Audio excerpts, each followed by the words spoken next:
तर महादेव, जय श्रीराम, रामकृष्ण हरी, जय महाराष्ट्र, हॅशटॅग टोपीवाला. तर मित्रांनो, आपण उखीमठ यामध्ये आलेलो आहे. उखीमठमध्ये केदारनाथ बाबांची पालखी 6 महिने उखीमठमध्ये राहते, 6 महिने केदारनाथमध्ये राहते.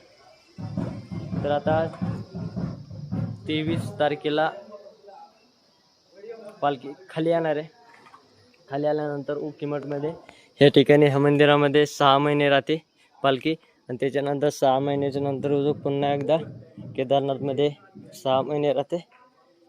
तर चला आता लवकरच दिवाळी 23 तारखेला आहे, तर 23 तारखेला पालखी खाली निघणार आहे. तर चला लवकरच.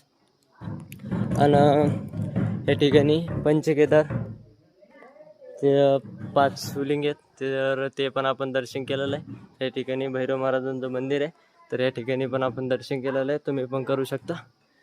तर पाहू शकता, एकदम सुंदर, एकदम भारी मंदिर आहे. तर पाहून एकदम आनंद झाला.